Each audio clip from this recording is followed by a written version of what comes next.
বিসমিল্লাহ। দেখেন আমার রান্না খুব মজার।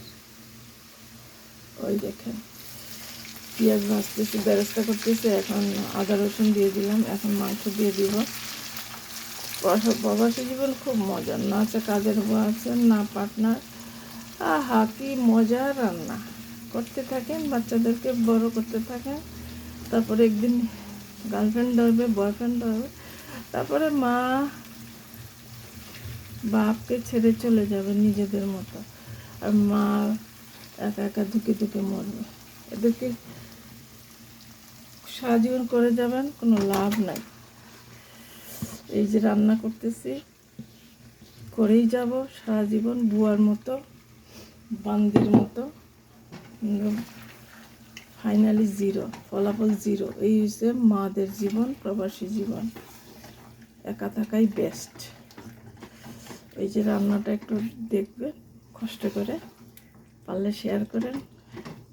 I am tired, I am sick and tired. তারপর করতে হয়, বলবে মা কী রান্না করছো। ছেলেটা বলবে মাংস ছাড়া তো সে খাই না। তো ওর জন্য মায়া লাগে। ছেলেটা ভালো, করুক বা না করুক, ও চায় না, কিন্তু মাংস হইলে সে খুশি। তার জন্য করি। ও মাংস আলু হইলে আর কিছু লাগে না। আমার ছেলেটার জন্য দোয়া করবেন, ও খুব ভালো ছেলে, ওকে বলতে হয় না। অবশ্য প্রবাসী লাইফটা খুব কষ্টের। আপনাদেরকে দোহাই দিই, যারা যারা আসতে চান আসেন না। দেশে বুয়া আছে, হাজব্যান্ড না থাকুক কিন্তু বুয়া আছে। এটা আপনার সান্ত্বনা। বুয়ারে অর্ডার দেন, বুয়া করে দে। হ্যাঁ বুয়া এটা করো সেটা করো, এখানে কেউ নাই। নিজে পেঁয়াজ কাটতে হবে, নিজে হাঁড়ি পাতিল দিতে হবে, নিজে ব্লেন্ড করতে হবে, নিজে সব করতে হবে। অনেক কষ্ট। নিজে ঘর ঝাড় দিতে হবে, নিজে ঘর মুছতে হবে, নিজে কোমর ক্লিন করতে হবে, নিজে সব করতে হবে। এর চেয়ে কষ্ট আর কিছু না ভাই।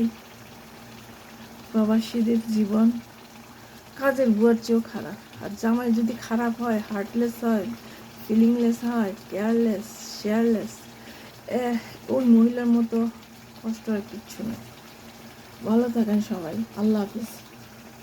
এটা রান্না হইতে প্রায় 2 ঘন্টা লাগবে, তো অত সময় নষ্ট করে লাভ নেই।